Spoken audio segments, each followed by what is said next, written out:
Okay, we're on Kid Watch. This young lady right here is Mama, and she's definitely a wide load. And if you look, she's starting to swell. Don't want to spend too much time there, but looky here. She's starting to milk up.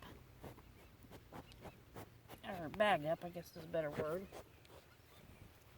So I'm figuring we've got maybe, I don't know, anywhere from one to 5 days, I'd say.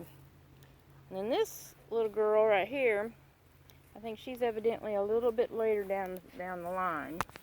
Let's see what she's got going on here. Yeah, this will be her first kidding.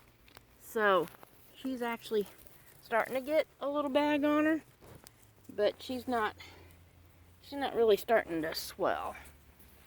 So hopefully, probably, wow, it could be, no, I still feel them. There's tendons in there. So it's probably going to be at least 4 or 5 days, I'd say. And there's Daddy, baby blue eyes, old Frank Sinatra. Hey, Frank. Yep. They want to lick on me and chew on my pants and follow me around. They're big babies. Big babies are what they are. Anyway, so we should have some kids here probably in the next week or so. Hopefully it'll be nicer weather. That's kind of what we planned for. You know, first week or so of March. And that way it'd be cool. Kids won't be subjected to heat of summer and be warm enough that they won't freeze to death. And anyway, so this is the status of the goat affair. Oh yeah, and I can't leave without showing you their little sidekicks.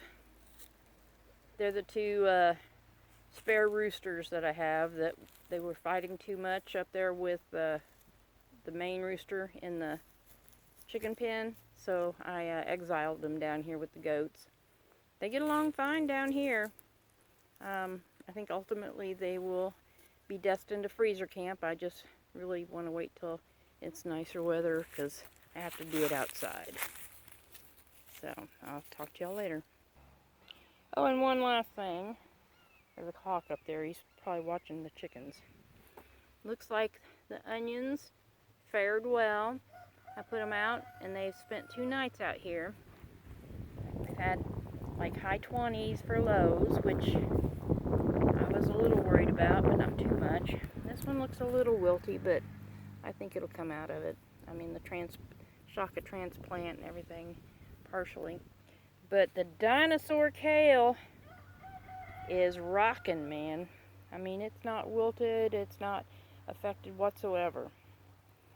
And if any of these onions actually did get bit too bad, I have 4 times this many, maybe more than that, sitting on deck waiting to put out. I just wanted to see if these guys would make it, and then give me a jump start on the, yeah, that one's good and solid. That little bitty sprig is a little squishy. So hopefully, it's not really squishy, but it's kind of soft. Anyway, we'll see. Oh yeah, and there's our resident hawk. The reason I can't let my main flock run around loose and free range is because there's a breeding pair, maybe even more than one pair, living in the neighborhood, and the crows, which usually keep them in check, aren't about right now. I don't know if they've moved out for a while and they'll be back or what, but anyway, I have to keep an eye on my chickens.